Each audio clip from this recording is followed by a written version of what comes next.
Okay, so now let's talk about novelty search. As you know, natural evolution can be a very good source of inspiration, and that's exactly what we do with evolutionary algorithms. The reason why it is a good source of inspiration is because the problem that natural evolution is solving is actually a very challenging optimization problem, which aims at finding the set of genes, the DNA, literally, that will generate a creature that is capable of surviving in our environment. And that is a very challenging problem. And actually, if we look at this, we can see that the natural evolution managed to solve this problem, to generate, for instance, us, human, as a very good solution to this challenging problem. But we can also observe that natural evolution managed to find a lot of solutions to this challenging problem. So not only humans, but a lot of different creatures and animals and different species. So for instance, if we count the number of species right now on Earth, the count will be between 10 to 14 millions of different species. Some of them being more suited for underwater environments, some being very large scale, some other being very small scales, but also being able to fly. Each of those different creatures and species are well adapted to their own environment.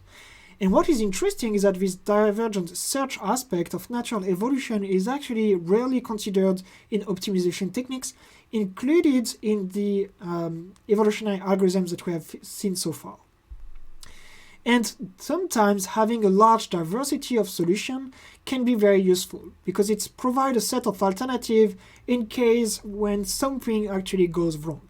So typically when we have a mass extinction, some theories says that it's because we had a lot of different species on Earth that then we managed to let the life go on, and with some other set of population, typically population of species that managed to hide and to survive the cataclysmic or the mass extinction event that managed to continue to survive and repopulate the planet. In engineering, for instance, when you have robots, it can be also quite good to have multiple solutions because you can also adapt and overcome unexpected situations like mechanical damage. So imagine if you know multiple ways to work with a robot. If suddenly you have one broken leg, like here where a part of the leg is missing, you can maybe use this set of alternative solutions in order to find one of them that is still working. And this is an example taken from my work, and I will give you more details about it in a couple of minutes.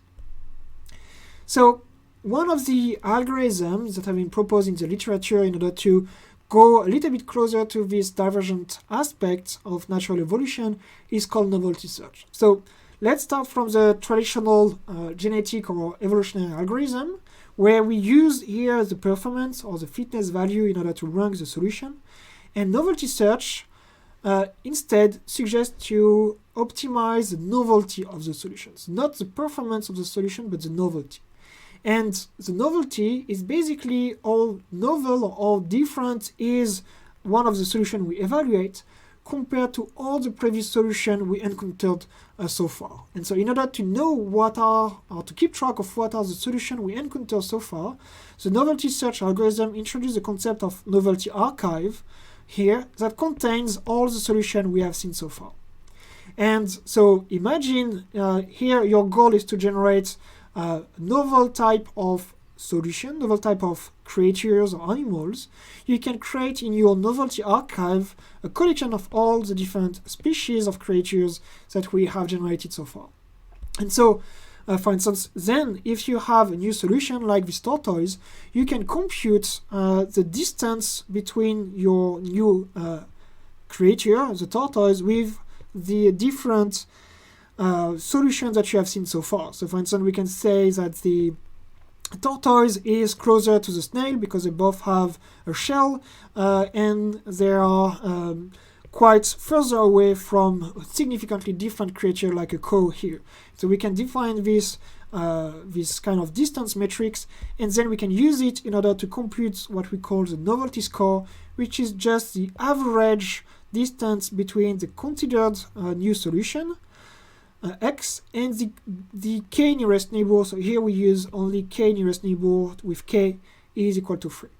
And so the more this average distance is high, the more novel is the solution, because the further away it is from all the solutions we have seen so far. And here you might wonder, okay, we just need to compute the distance between our new solution and the previous one, but for this we need to have a space where we can compute the distance between the solution. And for that, Novelty Search defines the concept of behavioral descriptor. A behavioral descriptor is here in order to characterize the type of solution we have found. So typically, in the previous example, when we had animals, we can consider, for instance, characteristics of the animals, like if they have shell, if they have horns, the number of legs they have, their size, their weights, if they can swim or not. So typically, we just define a set of features, and then we can compute a distance between this type of features. So what is very, very important is this behavioral descriptor will define the type of solution that we will generate.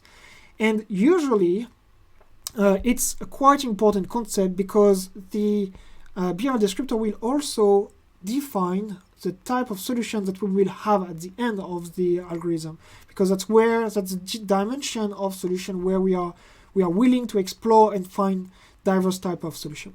So for instance, if we use two dimension, one being the let's say the size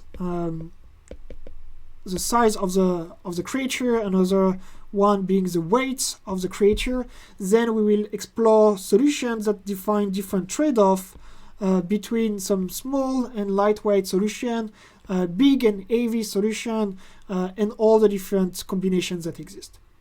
And because here, for instance, we do not include shell, this definition or the notion of novelty will not consider the presence or absence of shell, and so in this case we will not explore it that much. So that's why it's a very important concept in understand how that works. So what is also important to note is that the behavioral descriptor is not necessarily linked to the task. So sometimes, for instance, you can have a task that is defined by the fitness, like let's say the speed of the creature. But here we can see that maybe the speed is not linked to the size of the creature or to the weight. Sometimes it can be linked. So indeed, it's very likely that a heavier creature will walk slower, but it's not mandatory. So this is linked to a concept that we call the alignment between the fitness and the descriptor. Note again that in Novelty Search, we don't have the definition of fitness. We just need the definition of the novelty score, because this is what we use and what we evolve and optimize. We will see in the rest of the lectures that sometimes we will need to combine the concept of descriptor and fitness.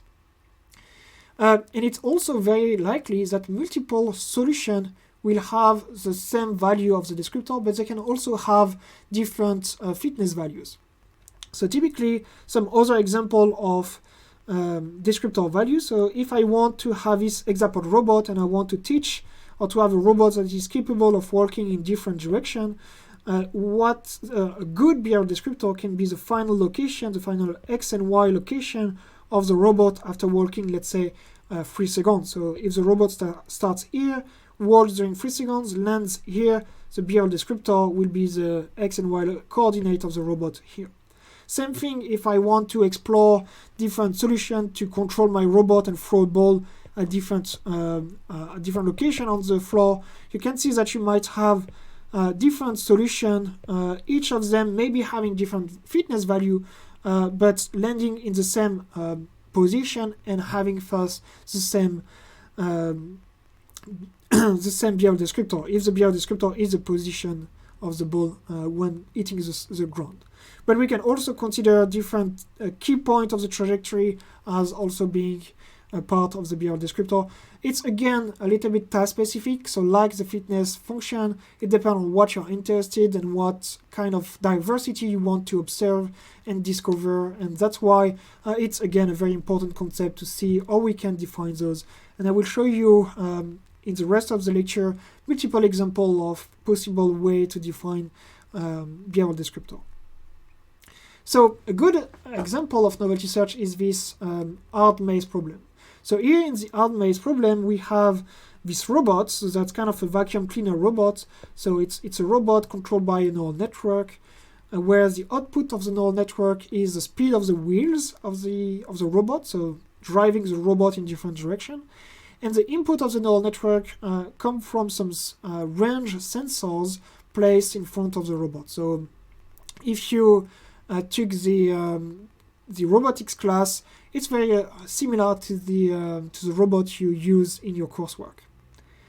And the goal here is to optimize the weight of the neural network in order to enable the robot to reach this target location, which is a green point here. So this problem is called a hard maze problem, because if you use the distance between the target and the final position of the robot at the end of the episode, and we just try to minimize this distance, then it's very likely that the learning process will get the robot stuck here. So typically that's what happens if you use a normal evolutionary algorithm, like an evolutionary strategy as what we have seen in the previous video. And what will happen is that you will very likely get stuck in this dead end. And that's actually exactly the same thing that will happen if you use a normal reinforcement learning algorithm or even a deep reinforcement learning algorithm, because if you try to maximize to maximize a return or minimize the distance in your as you return, the gradient descent will also naturally lead to this region.